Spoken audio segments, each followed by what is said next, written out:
the cloud. All right, so please welcome John Murray, and take it away, John.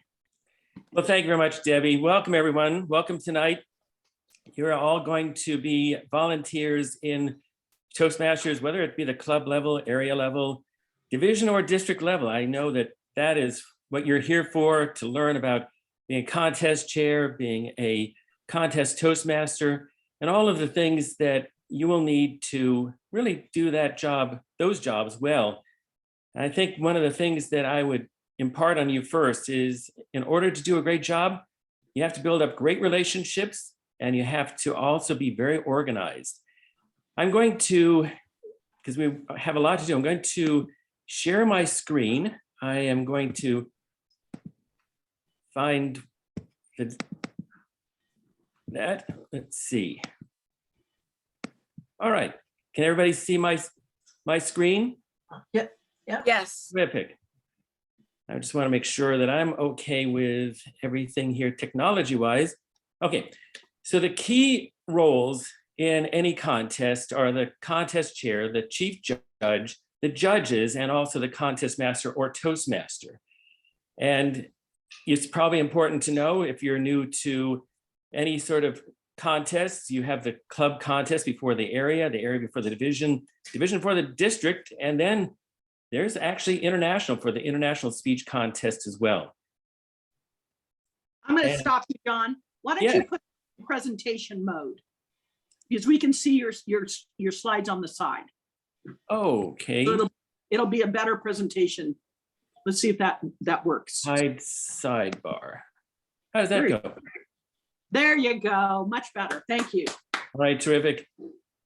So there are a lot of things that go into having a great contest, but I'm going to skip over the judges training right now and get into the contest chair. The contest chair is the organizer of the contest, getting a great deal of the participants involved in the contest, whether it be the contest Toastmaster, the chief judge, maybe the judges, the timers, the sergeant at arms, all of those people that help create this wonderful experience in Toastmasters. And I'm not sure how it works in District 33, but certainly you want to make sure that you have certificates for each of the participants in any of the contests that you're involved in, and trophies. Trophies are probably something for the higher level area, division, and district would be something that you would get from the district. And with the contest planning. But it's important to recognize everyone that you are working with. That's why you want to make sure they have certificates, recognition. There are planning guides that you need to be concerned about. You can actually use spreadsheets that would help you keep track of everything that you are organizing and how it's coming along, whether you fill that role or not. Make sure you have some sort of budget in mind if you have a budget. Scripts are something that are very important for the contest Toastmaster, and also for everybody involved in the contest that's watching and overseeing the contest, make sure that it's running on time. I know districts give contest scripts for area, division, and district level, but at the club level, you might want to just do a search on the internet and find a good script at another club or another district or within District 33. That would be a great script for the contest that we're having this year in District 33. Contest forms. See, there are a lot of forms that you'll need to have, and we'll talk about that more. Agendas. Agenda helps everybody keep on track of what they're going to be doing and when they're going to be doing it, who is involved and what their roles are. Make sure that everybody knows all of that in advance. Promoting the contest. It's great to promote, and you can use Facebook, you can use emails, you can talk about this at your club. You can just Instagram, any way that you reach out to fellow Toastmasters. I have also gotten a lot of past Toastmasters to come to events by getting them excited about contests. It's brought them back into the club and the district by making sure that they see that fun. There are certificates that you can download from the Toastmasters International website. There's for each of the contests, you want to make sure that you give every participant a certificate for the work that they have done. But most importantly, you want to recognize the contestants and the contest master, the judges privately, but the participants in the contest, they've gone through a lot of work to prepare for the contest. And so they really need to have that recognition by giving them third place, second place, and first place certificates. And if they didn't place, give them a certificate of participation. Then all of those volunteers that have been involved in the Toastmasters contest preparation, recognize them, not only with a certificate, but recognize them in front of the club, area contest, to everybody, and take a moment to express how they specifically helped out, really recognize them. It's a way of building relationships so that when you need a volunteer at a future contest, they understand that you appreciate the work that they've done for you. Contest planning. There are resources for contest organizers, planning documents, scripts, forms, and templates, and contest training, contest scripts. There is a contest script for the presiding officer. I think it's good to have a script for whether you're the club president or vice president of education, or you're a district leader, to have a script for what you're going to be doing as in that role. And any other person, whether it's the chief judge, make sure that they know what their script is for that part of the contest. Of course, the contest Toastmaster or contest master. Briefing scripts. Briefing scripts are essential. Whether it's the contest chair for the contestants and the functionaries, the chief judge for contest officials, judges, to have a script for them so they do not miss anything. You got to have it all prepared. Scripts for that briefing are essential to a very fair contest where everybody has equal footing and nobody has some sort of advantage in the contest. Everybody as a judge is judging fairly, that the contest Toastmaster, the contest master, is giving each introduction equally to each contestant.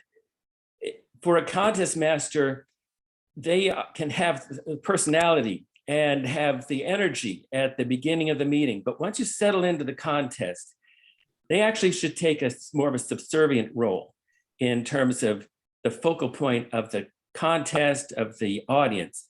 They're there just to simply introduce the contestants and make sure that everything is flowing properly. But they should just kind of settle back into a secondary role, let the contestants really shine. And the chief judge, I'm sure that there are a lot of great chief judges out there that have gotten that script ready for their contest. But if they haven't, help them create that script for the briefing of the judges. And there are a lot of great scripts online. You can just Google for them. But it's important for the contest chair, the contest Toastmaster, and the chief judge, as well as everybody else, but certainly those people especially, to read the contest rule book, the Toastmasters contest rule book, really from front to back, and be familiar with every single thing in there. You can reference it later, but you need to have a really good idea of what's in there so that if you have a question, you know the answer. And if you're not sure about the answer, that you know where to go in that rule book and get the answer so that everything is without question, so that everybody understands what is appropriate. Bring to the contest forms, appropriate judge's guide and ballot, the regular and also the tie-breaking. You have a tie-breaking judge for each contest. They get a different ballot than the regular judges, and they're also only known the tie-breaking judge, is only known to the chief judge. And then there's the judge's certificate of eligibility, the time record sheet, the ballot counters tally sheet, the speaker's certificate of eligibility and originality, and also the contestant's biographical information and certificates of participation, the certificates for first, second, and third place, the contest winner announcement script. How are you going to do that? Who's going to do that? Notification of contest winner. And that is a document which goes up the level of the, whether it's if your club goes up to the area level and so forth, if you're at the area level, it goes up to the division. I think it's really, really important to get as much of this done prior to the contest. Because if you're doing this prior to the contest, getting all of this distributed, getting biographical information from the contestants, you're just going to be overwhelmed. Get as much of the, either the judge, particularly the judge's certificate of eligibility and the contestant's certificate of eligibility and originality to each of them and sent back to you. So you have it in advance. For the contest Toastmaster and the contest chair, have file folders. Put each of these in a file folder, keep it straight. Put, for example, the judge's name or the contestant's name on that file folder and make sure that you are keeping track of everything, that it's not getting all around everywhere.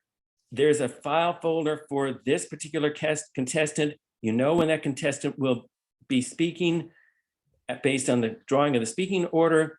You go have maybe a big number on the outside, contestant number 1, Tall Tales contest or international. You can draw that up, look in that folder for the information that you need. It helps to have everything as organized as possible.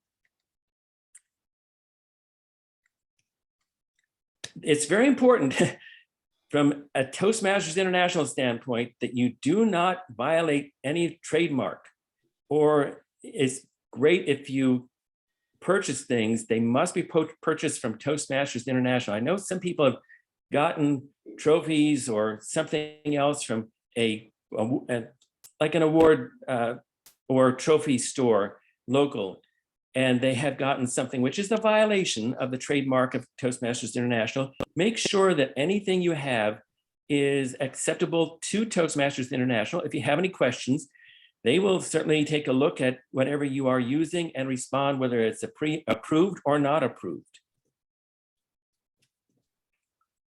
What to bring to a contest. Clubs can bring their banners at the club level, of course. Area can bring clubs can bring their banners to area contests. Divisions and area clubs can bring theirs to the division and district. And then, of course, a lectern. We're assuming that we're going to have these in person. So it's really adjusted whether it's in person or on Zoom. A gavel, flags, those trophies that I was talking about. The contest rule book. Make sure you have copies of that contest rule book. You can print it out, but if you can't, don't print it out. Make sure you have a copy on a tablet if you have it with. But if you're going to have a digital copy, make sure that it is large enough that you can read. It's sometimes difficult to read that on a cell phone. So on a tablet, it's legible, readable because it's large enough. But I would print out a copy and then you can pass that on to somebody else that can make use of it. Thank you cards. Thank yous. Thank yous to all of the people that are participating, but write a nice little card. Have some cards with you that you filled out and make a little personal note to each one that shows your appreciation of their work. Again, recognition is the way to build up relationships and be able to have a great experience for everybody that's involved and keep on that relationship building so that if you need somebody to help with a future contest, they know you're a great person to work with. Name tags, optional, but you can certainly have name tags that you can write out, have somebody at a greeting desk that will greet all of the people that come in. You can have them fill out a name tag. It's a great way to be able to introduce each other and know who each other is. Sometimes even if you've known somebody in the past, you like to have a name tag to help refresh your recognition of them.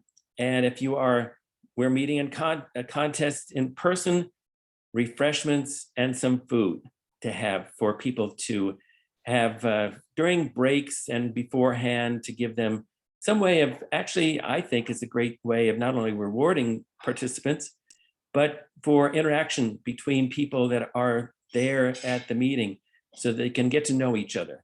This is an experience where relationships are built and where great friendships are built. And this is, if you have a great experience with some refreshments, comfortable location, people get to know each other and they can then work on talking about something in a future contest. I've gotten a lot of people to work at future contests over refreshments by getting to know them and saying, by the way, I've got a division contest coming up. I'm chief judge or contest chair. I'd love to work with you. How about if you would volunteer on such and such a date in the morning of, for example? And because you've built a great relationship with them, they usually say yes, but you don't know unless you ask. There are international evaluation, humorous, table topics, and tall tales contests. We're going to have 3 contests in District 33 this year. We're going to have the international, which is always something that Toastmasters has, and also a Spanish humorous speech contest. I'm looking forward to that. That's a first, I believe, in District 33, and a tall tales contest, which is always fun. You've got 3 fun contests, and those are going to be something that we're going to look forward to. Which type of contest must a district have? The international speech contest. That is the only one that is required by Toastmasters International. And how many additional contests may a district have? They can have 3. And it would be the choice of the district leadership on what those contests would be.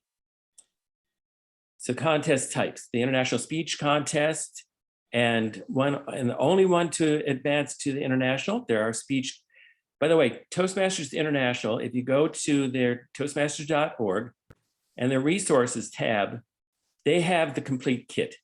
You can download it for any contest. They've got from the international to table topics to evaluation. Everything you need is right there. They've got all of the forms, whether it's for the counters tally sheet, timer record sheet, judges forms, the certificate of eligibility. It's all there, and you download it as in a zip file. You download it, open it up, and it's there. And the forms now are something that are fillable PDFs, which is really nice. You can share that fillable PDF, and then the person that is receiving it can fill it out and then send it back to you. You don't have to take a picture or scan it. You should be able to fill it out, save it, and then send it on to whoever. All right, contest agenda. I think it's really important to have a contest agenda. And a lot of people, they're coming to a contest and you don't have an agenda, they feel as though they are missing something. Agendas are something you can pass out to everybody, and it shows all of the people that are working in the functionary roles as well as the contestants. And I think that it's something that is really important to have. We can even have those in the Zoom world. I think that you can upload those into the chat, send it out in advance to others, and then have people be able to download them and look at them through the course of that meeting. Have the date, time, and place, the types of contests that are there, the Toastmasters International logo, the club names of those clubs that are participating, the contestant and role players' names. And you can plug in for division contest or district conference and tell all of the things that you need for that. Contest agenda. Do not include the judges' names. Also, do not include the educational level of the contestants. You can not also include the name of the club that the contestant represents. You can have a list of clubs in that area, but you do not want to put the club that the contestant is associated with. Do not include the test if you have an evaluation contest. We're not having that, but the test speaker's name or the speech title who are an evaluation contest. Contest promotion. Encourage clubs to conduct contests and invite members to become contestants, contest officials. Go out, if you're an area or division leader, go out to the clubs, create enthusiasm, search for volunteers, recruit contestants, get people excited about the contest. And you can do that through the contest visits, club visits, excuse me. Go out to the clubs as, if you're an area director, you're a division director, I think it's really important for those people to go out to the clubs and encourage the clubs to have a contest and encourage members to compete. I remember a number of years ago when I was an area director, I was called an area governor at the time, and I noticed that there was a young fellow that was brand new to Toastmasters, and I saw some spark in him, and I said to him, why don't you get yourself involved in the club contest, in the international speech contest? He went on all the way to the district level as a fairly new Toastmaster, and it changed his life. And he said he had no thought about entering the contest until I had made that suggestion to him. You can change people's lives with encouragement. So think about that. It's not something you should it's something you should do. Flyers, you can create one with a theme, distribute it to your clubs, and district website, you can upload that to the district website. Contest flyers should include attention grabbers like the theme or food. Maybe have a raffle where you don't have to charge for the raffle, just have somebody donate something and have a raffle free and get people encouraged to come. I had at one area contest, I had 120 people show up to an area contest because, as the area governor, because I had a raffle for a very special prize, which I donated to the contest. And I got 120 people by promoting the contest and having people wanting to not only see the contest, of course, but to get a chance at that prize. So the types of contests, any directions or map, parking instructions, security information. Again, make sure your Toastmasters logo is proper and club names are all properly listed and spelled. This is something that often happens. Make sure that you spell everyone's name properly. There's nothing worse than being a contestant or a functionary in a contest and opening up the agenda and seeing your name misspelled. Check it over. Sometimes you get the name from somebody else and you transcribe it properly, but it wasn't given to you properly. Take a few moments and actually check to make sure that every name is spelled correctly. Contest rules. Read the speech contest rule book. The rules and the checklist. There's a wonderful checklist in the rule book. And keep in contact with the area, division, and district leaders, no matter what level you are at. If you're a contest chair, keep in constant contact with the chief judge, the functionaries, the contestants. Make sure that everybody has an understanding of when if you're going to have a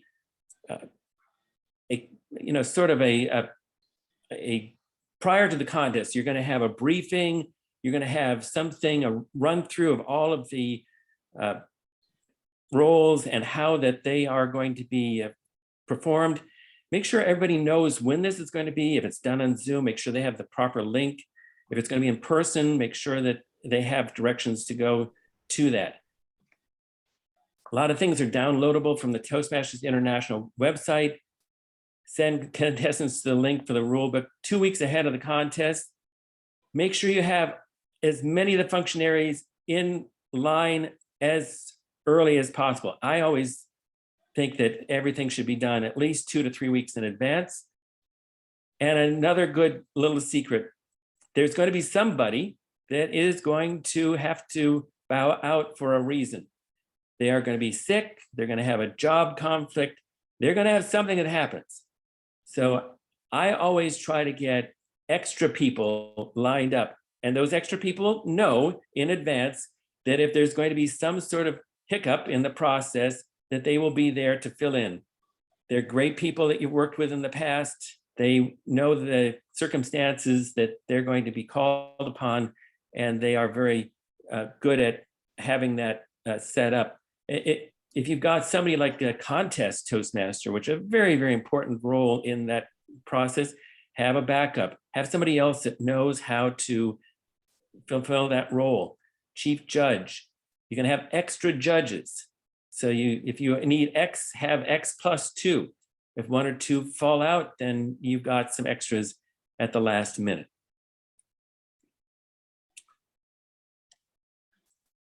I would say that you should, the pre-contest briefing, the contestants should know everything 2 to 6 weeks before the contest. And if there are, what 2 events should a contestant be involved in before the contest begins? Contestant briefing and a speaker rehearsal. You can have that, particularly if you're going to be in person, you can have them come to the contest venue and feel comfortable not only with the venue and the acoustics, the lighting, the staging, and the setting up, but they'll get that briefing as well. But I like to allow the contestants to have a chance to go up on the stage, have a chance to get comfortable with that. So they're not doing that on the day of the contest. Let them have that chance beforehand.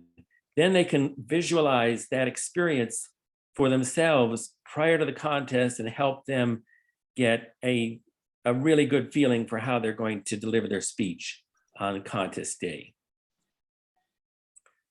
You can also go to Toastmasters International, toastmasters.org, and you can check on the eligibility. So you can check not only the contestant eligibility, but also the judges' eligibility. And there are standards for both, and you can check through the toastmasters.org website on that. And it's a wonderful tool, and I would recommend doing that because sometimes you get information that is not correct, that's been handed down. People think they've given X number of speeches for the international speech contest, and as it turns out, they haven't gotten credit for those speeches, or they haven't actually given as many as they thought they had. So you want to check that eligibility. Make sure that everybody is in good standing as you progress through the Toastmasters year and you have dues renewals. Some people don't renew their dues and they are still thinking that they can compete. They have a bit of a window, but you also need to make sure that they are paid members in good standing and they've completed all of the required prerequisites in terms of speeches in for example, the international speech contest. If you have any questions, you can always email speechcontest@toastmasters.org. And also call them at 720-439-5050 and ask them for your questions. And a lot of them are surround the rules. Rules are something that people have questions about. You can ask your district leadership, but sometimes even the district leadership has some questions about that, and you can ask for that because sometimes when you talk to Toastmasters International, you talk to one person, you'll get one answer, and if you talk to another person, you'll get another answer. And so it's good to talk to them and compare some of the answers with that second person you talk to, because sometimes the way you present the question you're having is why there is some confusion between your answer one time and another. What should a chief judge do to prepare for the contest? Well, chief judges are a really, really important role in the contest because they are there to really oversee that everything, along with the contest chair, everything is running properly and fairly. And if there's anything that the chief judge doesn't like in the way things are progressing, he can say, point of order. Let's stop for a moment and let's reassess how we're progressing with this and then make some changes. For example, if a contest Toastmaster by accident introduces the contestant using the contestant's designations, then the chief judge would want to stop the contest, say point of order, and ask for the contest Toastmaster not to include any of that personal information, the club that they're with, or their designations, things like that. If there is a way that the contestants are to be called in, or contestants are supposed to be out of the room, things that are not running properly, the chief judge should be there to oversee things so that there is complete fairness in that. How to prepare judges. Select contest judges carefully. I always like to have a number of experienced judges, but I also like to bring in new judges and train those judges, because we need to bring in new people all of the time. You can't just bring in the same old judges all of the time. A couple of things happens with judges that are there over and over at contests. They can sometimes have preconceptions about different speakers.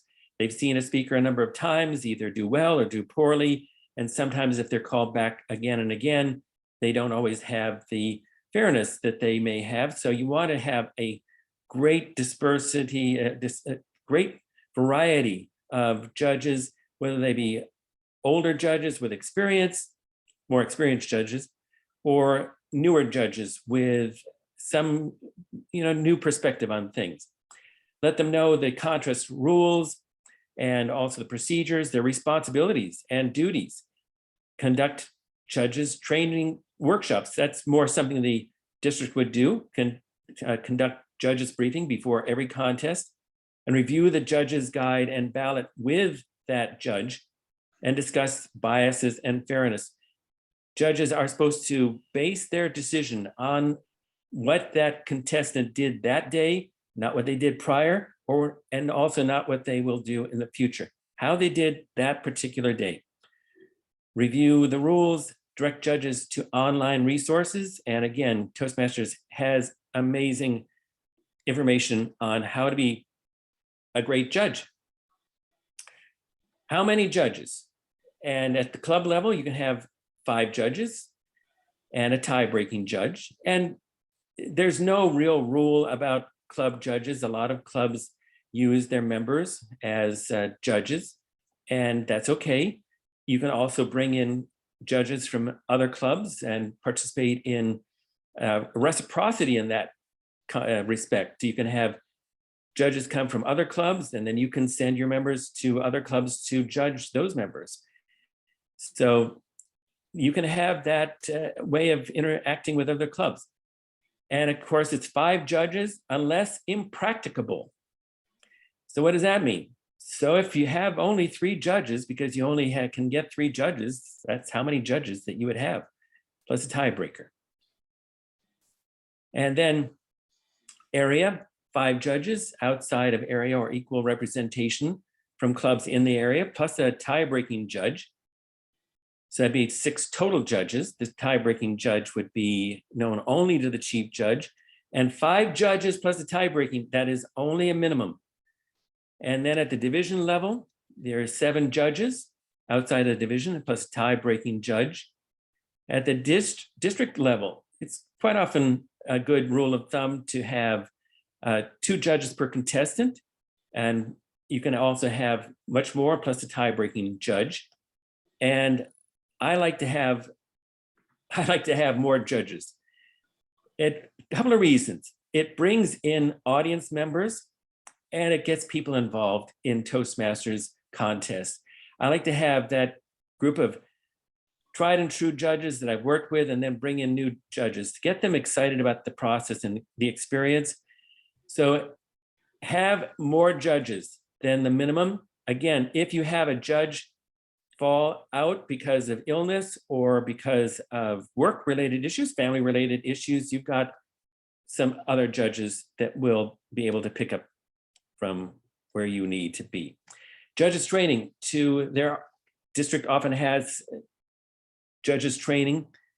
You can have that briefing before the contest, but there's also their resources on toastmasters.org on speech contest judges training. It's terrific.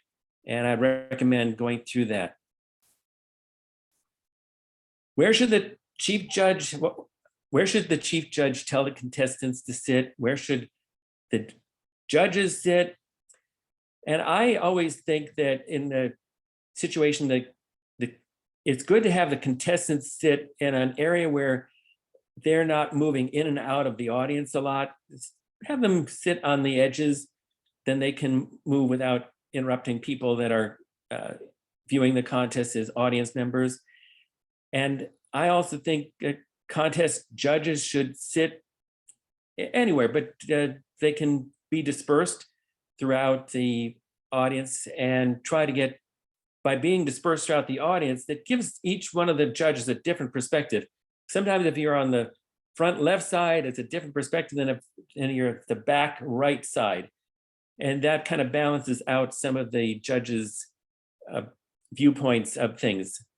So I would have that as a way of seating. Ballot counters, you have 3 ballot counters, and the chief judge oversees the ballot counters as they're counting the ballots. They would, along with the chief judge, collect the ballots after each of the contests. Timekeepers, 2 timekeepers. And timekeepers it's very important that they are in a position up front so that the contestants can see where they are easily. They're visible. If it's on Zoom, again, make sure that those timekeepers are visible to the contestants. Because if they're not, contestants can go over time and to no fault of their own can be disqualified. Make sure that the timers hold up the timing cards, keep them up, don't put them down, hold up the green until the yellow, hold up the yellow until the red, hold up the red indefinitely. Never put it down, just keep them up. Sergeant Arms, really important. They are people that help the contest Toastmaster, help the flow of the contest.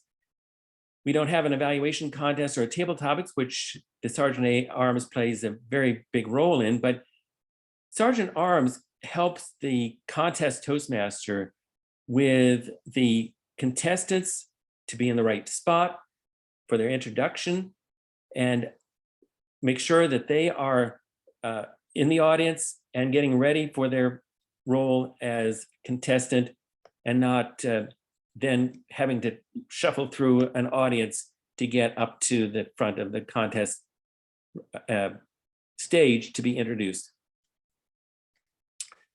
So once you have your contest completed, you will have to give a notification of the winners, and that will go on to the next level of the district hierarchy. So if you're at a club, you'll want to make sure that your area director is given the result of the contest for your club, not only the first place, but the second place. And if you have a third place, because sometimes those first and second contestants fall out, and that second or third can take the position of the higher contestant. And that is true in the area and the division all the way up to district. Make sure you keep those records even after you think that you've submitted it to the highest level up from you. Because sometimes people lose things and they have misplaced it. Keep a copy until you think it no longer needs to be used. For example, if you're at the club, keep until the area contest is actually finished. Chief Judge will rank the order of all of contestants in that notification form, and they will not just stop at the top 2. They'll list them down as far as they need to, three spots. And what does the Chief Judge give to the chair during the contest? A list of the placement of all of the contestants. And this is something that you need to make sure you know who is going to announce the winners. It can be the contest chair, it can be the contest Toastmaster, it can be a district leader. You need to know that as a part of your organization of that contest, who is going to be announcing the winners and the placement, and who is going to be giving the awards. If you're at an area, division, or district conference, you also want to talk to the area leader, the division leader, and the district leaders about when they are going to want to give their time, have their time to talk about district events. Area directors can talk about things in the area, division can talk about division, district leaders can talk about promotions within the district. Those are things that you'll need to plan for. It's one of those times during ballot counting where you need to have something happening to keep people entertained. And district announcements are one of the classic ways of having that time taken up so people are kept interested. I'd also be aware, I don't need to share the screen. I'm going to stop sharing and we'll get back to seeing everybody. One of the things that happens a lot is that things get off track. You have technical difficulties, whether you're meeting in person or you're meeting on Zoom.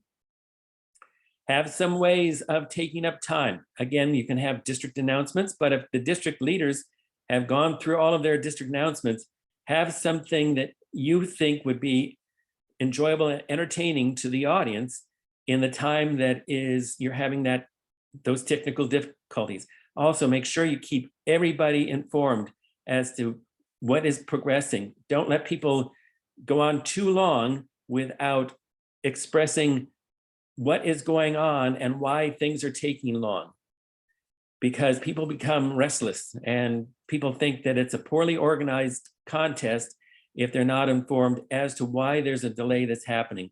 Sometimes there's an issue with the counting of the ballots, a tie breaking. There's some sort of issue with the eligibility, or not the eligibility, the originality of the speech. And there may be a dispute by other contestants or by somebody else related to somebody's contest speech, and the chief judge and the contest chair are trying to work that out between the judges and the contestant who is being accused of maybe plagiarism or not having enough originality in the speech.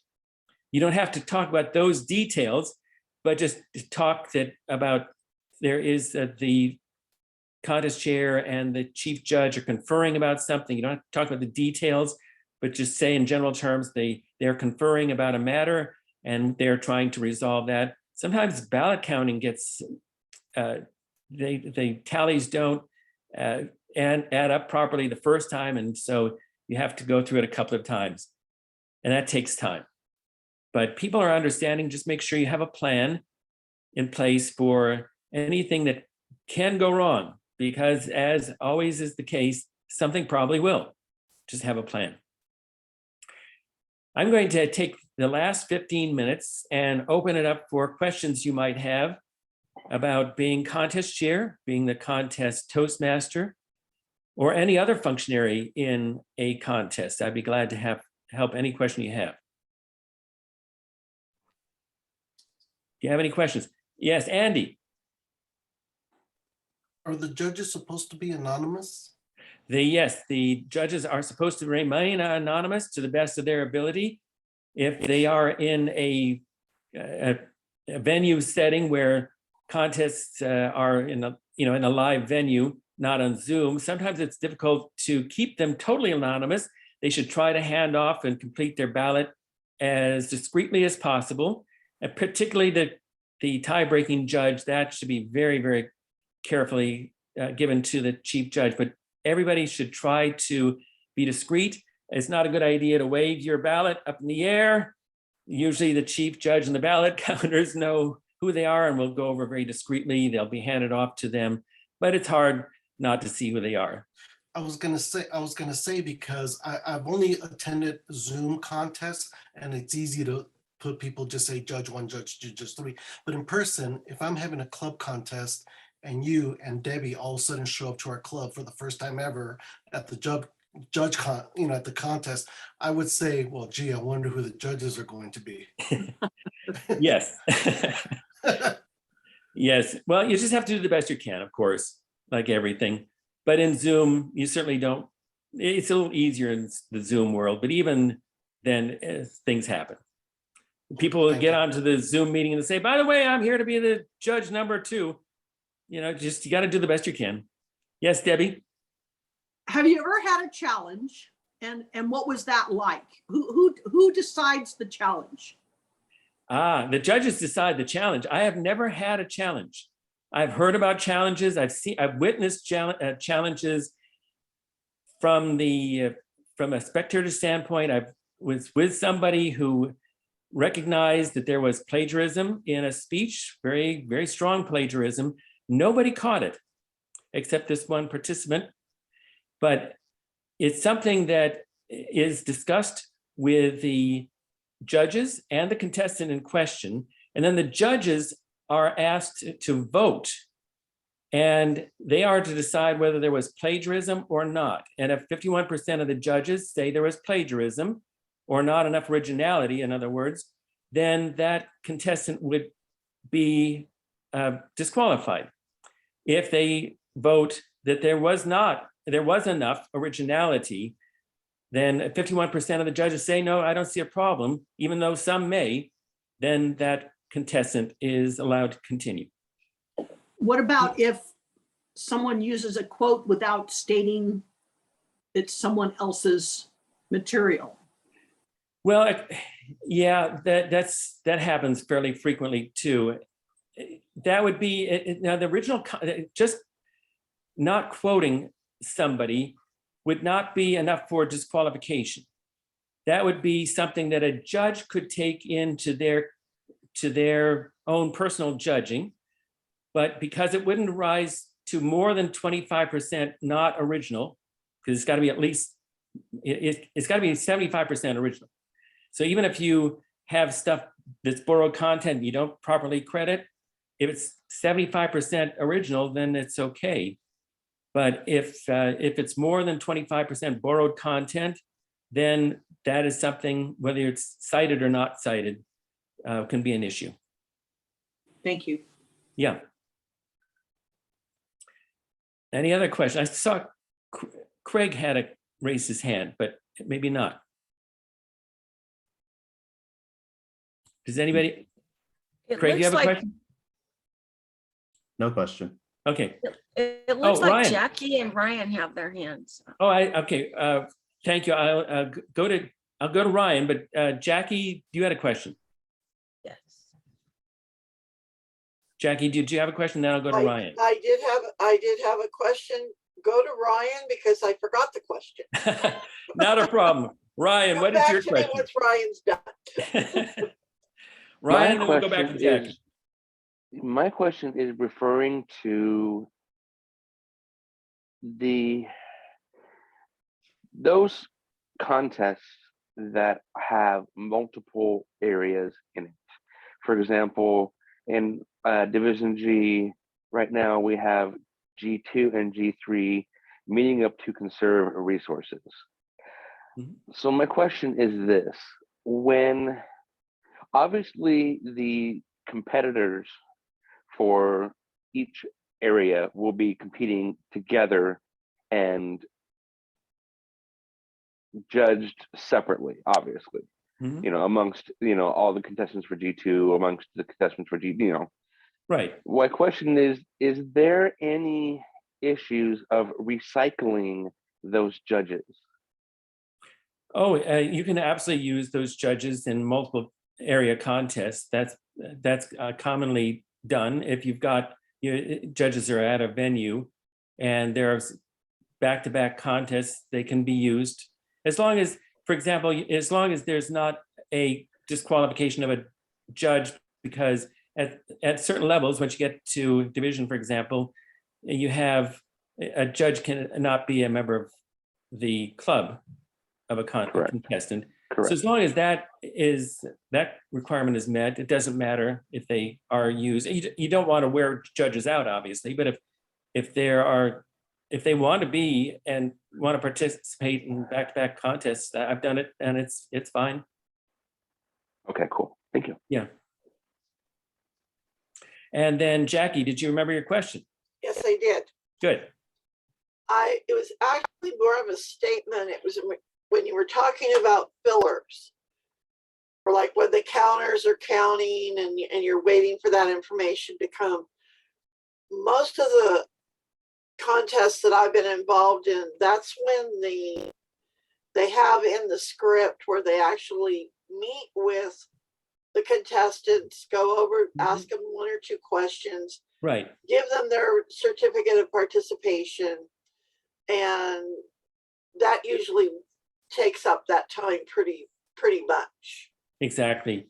That's your time to interview, and you've got that biography that you have already had submitted prior to the contest. You've got it in your file folder so that when it comes time to interview somebody or introduce somebody, whatever it is, you've got that information right there. You've got their biography. I would try to know as much about the contestants as possible as a contest Toastmaster prior to that moment, so that when you're up there asking those questions, it's like you know that person, you have a good idea, rather than looking at notes. Just like if you're behind a lectern, some people consider it better to speak without notes than with notes. So it's also better to introduce people without notes rather than with.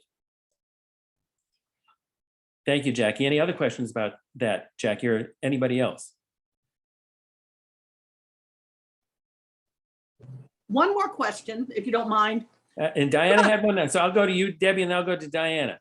Okay, okay, go ahead and go with Diana. That's all right. Okay, Diana. Okay, just to clarify for everybody, my understanding is that now at this point in time for this year, all of the contests will be virtual and none will be in person. Is that correct? Yes. Okay, so they're going to be in virtual. Okay. I know there was at one point they were going to be in person, but I think things have changed. Yes. And John, my next question is, what was that fabulous door prize you donated that recruited all those people to the contest? You know, it was in District 52, where my home club is, there is a very well-known speaker, and Maurice Domino is his name. And I had some lessons, a packet of lessons with him so that people could learn to speak with Maurice Domino. I fortunately, a very close friend of his, I'm a close friend of his, but I also had a close friend of his help me persuade him to do that. And he was very, very happy. He loves Toastmasters. Those great people that love Toastmasters, they'll dedicate their service and volunteer their time to help anything out related to Toastmasters. So you can find somebody that will really give you a great reason to bring in people. They'll be there. Thank you. I Yes, do have Ryan. another. Ryan. Yes. When you just gave me an interesting idea, and I wanted to make sure I understood it correctly.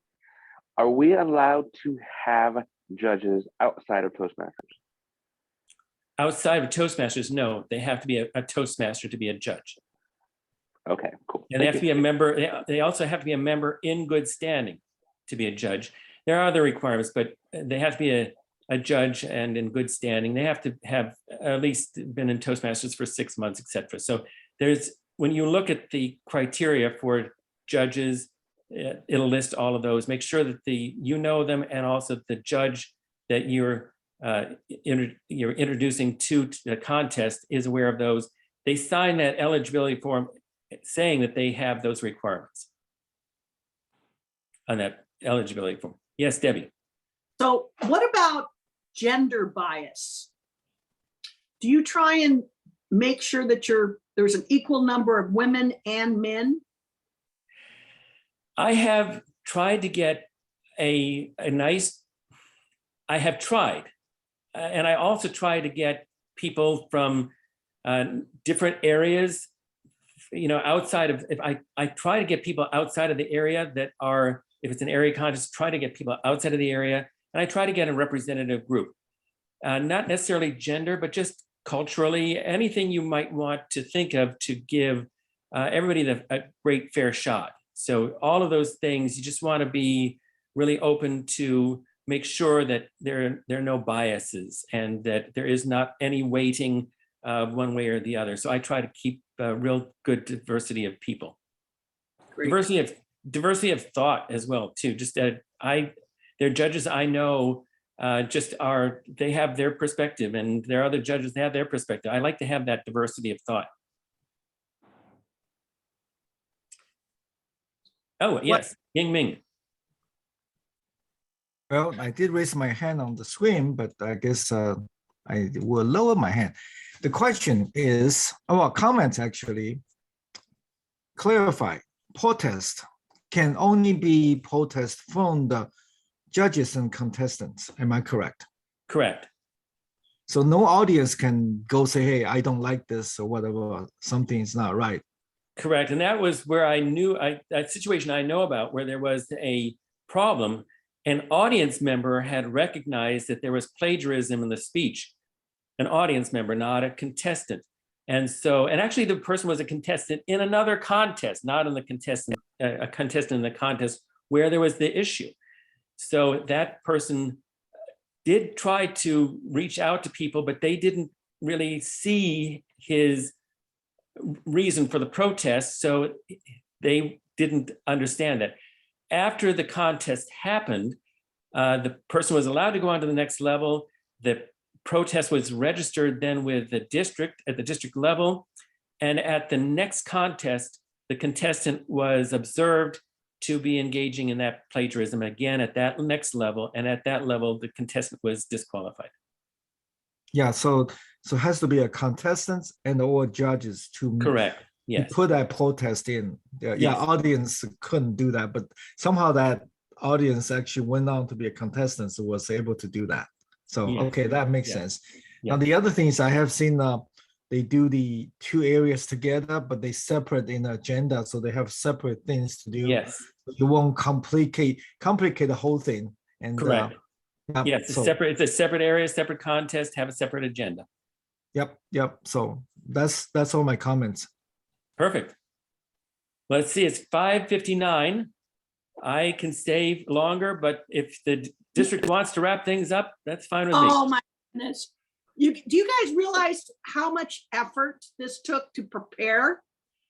It's and how much experience it took to be able to say what he did. I appreciate you so much, even more than I did before, John. You are an amazing person and Toastmaster, and it's a privilege to be trained by you. Thank you so much. Thank you much, Debbie. And everybody just have fun. Stay organized and stay fun and have fun. And you'll have a great time. Period. You remember it the rest of your life. Thank you, Debbie. All right. Thank you, John. Thank you. All right, everyone, thank you for coming. This was a wonderful experience. It's going to be so much fun. We're starting actually with the clubs. They're going to be done by February 12th. Then we have areas starting February 15th. Divisions will start March 15th, and it's going to be an amazing speech contest season. So congratulations on your first training. Yay! All right. Thank you, guys. Have a good evening.